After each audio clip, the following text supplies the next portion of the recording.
But first, we are going to do the sequences as we always do. Great. As we sometimes do. As we usually do. Yeah, nice. We try to anyway. Luckily, these are a couple quick ones, and they're fun. They are fun. I like this one. Yeah. Well, why don't you kick us off with Explain, Worship, Ignore, then? Sure. Sounds good. Explain, worship, ignore. Yeah, I remember reading this when I first read the sequences, and it's not really a new revelation to me, but it's, as many of the sequences are, it's articulated in a way that I never thought of. Yeah. And having this trichotomy, so to speak, is something useful to look out for whenever I'm encountering the supposed the answer to a curiosity I had. Yeah, and I think it does what a lot of the other posts do, which is like distill down themes he's been hitting on for a while into like, all right, here's the thing I'm talking about. Here's a nice single post you can reference, rather than try and explain the long-winded way of what I've been hinting at for the last 2 months of blog posts. So what is it that he's trying to explain in this one, as a short summary? So explain, worship, and ignore, at least the summary I got out of it, was every time you're faced with a phenomena, you have a limited amount of brain energy, like you don't have infinite resources, and you have to prioritize what you're going to do and how you're going to respond to it. And we really only have 3 responses to phenomena. You can either get curious and say, well, like, is this worth putting in time and effort and understanding? Can I ignore it? Is it not important at the moment? I don't need to think about it. And then the idea that this article really pointed out to me that I had not had before is that the third option is worship. And that's kind of terrifying. But the idea is when you feel and you see something you don't understand, there's at least a somewhat human instinct to wave it away by saying, oh, that's something beyond the comprehension of men. Therefore, I just need to be in awe of it. Yeah. The example he uses is early man wondering where rain is from. Yeah. And some kid asks an elder, hey, where does rain come from after it rains? And the elder's like, has never really encountered this before because it just rains. No one gives a shit. It happens sometimes. It had always been in the ignore category for that elder. For their lifetimes, it's always just been the ignore category. And now, for some reason, some punk kid is asking for an explanation. So he gives an explanation, and the kid asks, but why this? Why that? You know, why are the spirits fighting and crying up there? And the elder eventually goes to, because that is the way it is in the grand universe, and this is how the cycle of life continues, or something, and so defaulting to the worship category for that. And it's not a bad thing to put something into the ignore category if it's genuinely not relevant, or you just don't have an answer, you don't know how to get the answer. But it's important to recognize that you've put it into the ignore category and not the worship category. That way, when you do have the capacity to investigate it, you don't blow it off and say, oh, well, that's just the way it is. You're just trying to take the mystery out of it, and so on and so forth. Yeah. He pointed out that the explain is a answer that will always be reiterated. Because there will always be deeper and deeper explanations, like why does it rain? Oh, because of this. And why does moisture condense on particles in the air? Because of this. And well, how does that happen? Because of atomic physics. Well, why do atoms happen? Well, because of electrons and protons. And you can always ask another why, explain deeper, until eventually you reach the point where we don't know yet. Scientists are working on that. Come back in a decade or two. Right.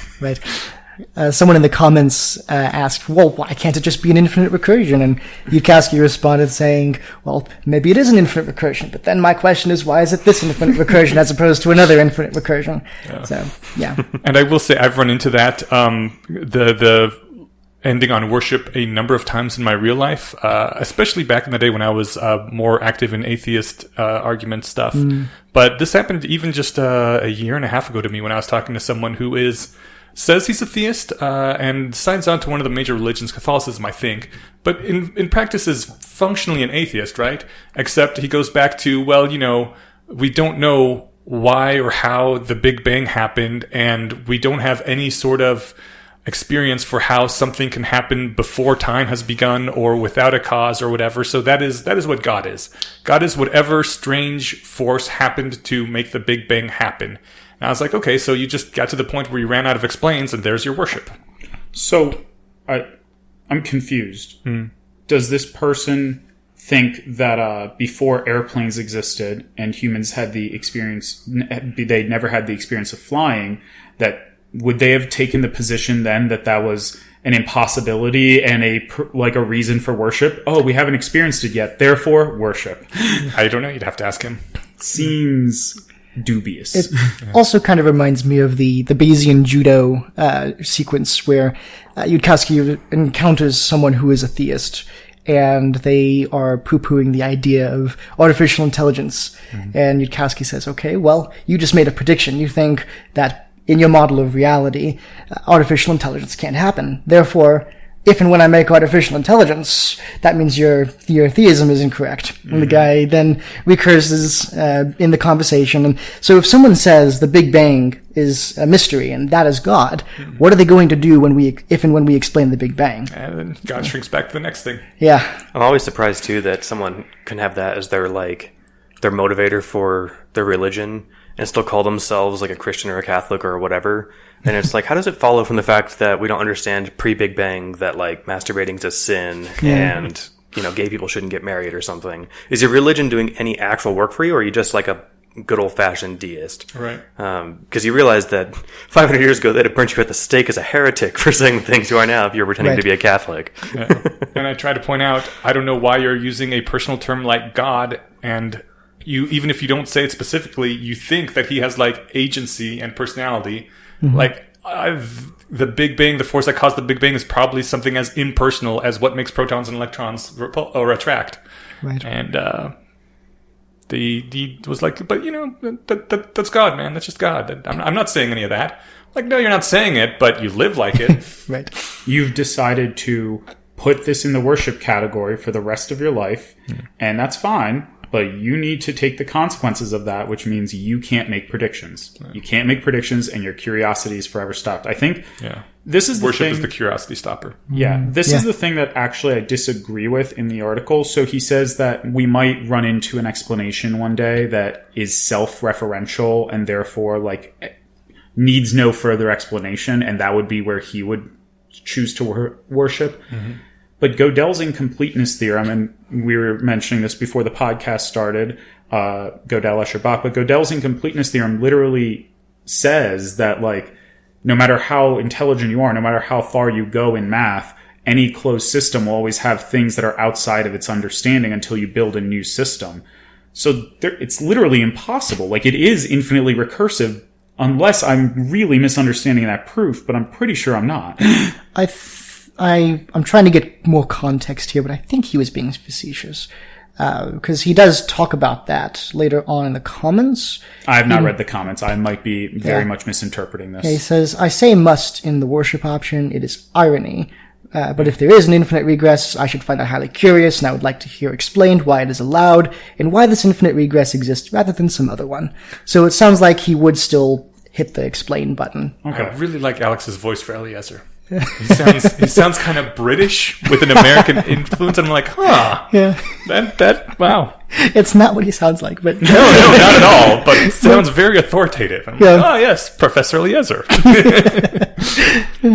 Well, I was going to say we use the word curiosity stopper, which leads us directly into the next post, and this one ties really closely with that one. Were you going to say something else on this one, though? Yes, I was going to say two quick things. That the worship, he also ties back to worshiping is like a mysterious answer, mysterious question thing, where you are kind of,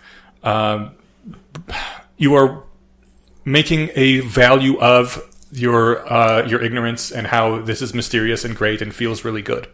So that was the thing. The other thing I was going to say is, you guys are all younger than me, and some of you quite a fair bit younger. I was wondering, do you understand? Do you get the in joke to explain worship ignore being the same thing as abort, retry, fail? I do not. No, sorry. Way back when computers ran on DOS, when PCs ran on DOS. Whenever the computer would try to execute an operation and it failed, it couldn't do it, it would come up with a little dialog box that said abort, retry, fail.